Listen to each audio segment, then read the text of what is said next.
নমস্কার বন্ধুরা, রন্ধনে আপনাদের সকলকে স্বাগত। আজকে আমি নিয়ে এসেছি ফুলকপি পাতা বাটা। খুব সহজেই রান্নাটা করা যায় আর খেতে দুর্দান্ত হয়। তাহলে আর বেশি দেরি করব না, চলুন শুরু করা যাক। আমি এখানে কচি ফুলকপির পাতাগুলো নিয়েছি।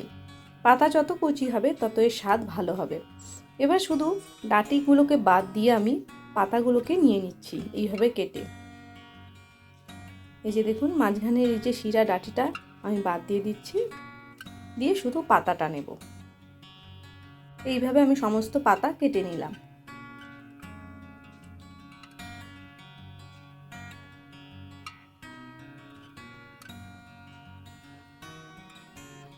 এবার পাতাগুলোকে ছোট ছোট কুচি করে নেব।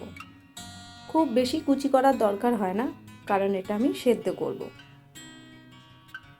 এবার পরিষ্কার জলে পাতাগুলোকে ভালো করে ধুয়ে নেব, যাতে পাতার মধ্যে যত ময়লা নোংরাগুলো লেগে থাকে সেইগুলো বেরিয়ে যাবে। ধোয়া হয়ে গেলে এবার জলটা ছেঁকে নেব।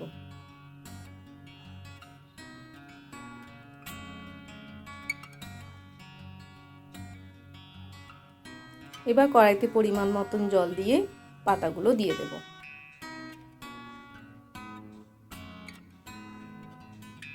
দিয়ে সামান্য পরিমাণে লবণ আর নুন দেব।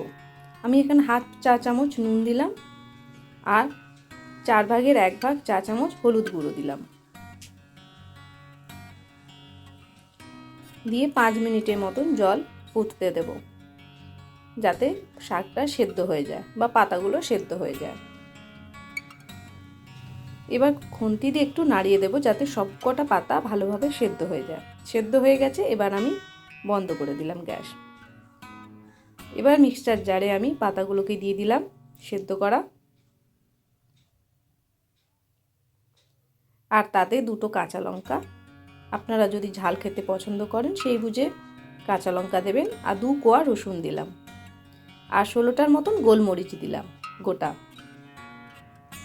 দিয়ে এটার একটা পেস্ট তৈরি করে নেব।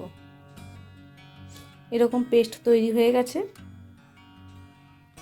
এবার আমি 2 কোয়া রসুন নিয়েছি আর একটা মাঝারি সাইজের পেঁয়াজ নিয়েছি, একদম ছোট করে কুচি করে কেটে নেব।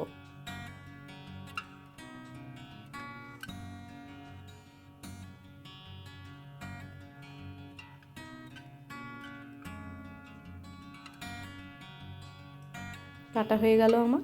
এবার কড়াইতে আমি 3 টেবিল চামচের মতন সর্ষের তেল নিলাম। সর্ষের তেলের পরিমাণটা একটু বেশি লাগে।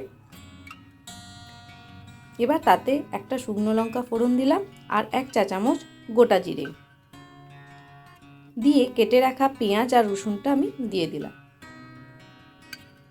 দিয়ে একটু ভেজে নেব, একটু লালচে করেই ভেজে নেব। খুব বেশি একদম ভাজবো না, একটু লালচে। আর গ্যাসের ফ্লেম মাঝারি রাখবো। তারপরে পাতা বাটাটা দিয়ে দেব, দিয়ে ভালো করে মিশিয়ে নিয়ে ভাজতে থাকবো। যতক্ষণ কাঁচা গন্ধটা চলে যাবে ততক্ষণ ভাজতে থাকতে হবে। আমি এখানে স্বাদের জন্য সামান্য পরিমাণে নুন দিলাম আর সামান্য পরিমাণে চিনি। নুন চিনি আপনারা নিজেদের স্বাদ মতন দেবেন। যেহেতু শাকটা সেদ্ধ করার সময় আমি নুন দিয়েছিলাম, তাই এখানে নুনের পরিমাণটা অল্প দিলাম। আপনারা কিন্তু দেখে শুনে নুন চিনিটা দিয়ে দেবেন। দেখুন আমার শাকটা ভাজা হয়ে গেছে আর কড়ার গায়ে দেখুন আর লেগে থাকছে না। এবার আমি পরিবেশনের জন্য তৈরি করে দেব। এটা গরম ভাতের সাথে খেতে দুর্দান্ত লাগে। তাহলে বন্ধুরা, আপনারাও এরকম বাড়িতে ফুলকপি পাতা বাটা করে অবশ্যই খেয়ে দেখবেন কেমন খেতে হয়েছে। আর আমাকে অবশ্যই কমেন্ট বক্সে লিখে জানাবেন কেমন লেগেছে আপনাদের এই রান্নাটি। আর আমার চ্যানেলকে যারা নতুন দেখছেন তাদের জন্য অনুরোধ রইল চ্যানেলটিকে সাবস্ক্রাইব করে দেওয়ার জন্য। আর অবশ্যই বন্ধুরা, আপনারা কে কোথা থেকে আমার চ্যানেলটি দেখছেন অবশ্যই আমাকে জানাতে ভুলবেন না। আর আজকের রান্নাটি যদি আপনাদের ভালো লেগে থাকে তাহলে অনুরোধ রইল সকলের সাথে শেয়ার করে দেওয়ার জন্য।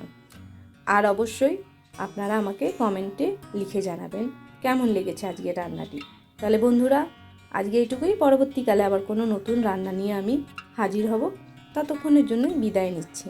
আর আপনারা অবশ্যই ভালো থাকবেন, সুস্থ থাকবেন, সাবধানে থাকবেন। ধন্যবাদ।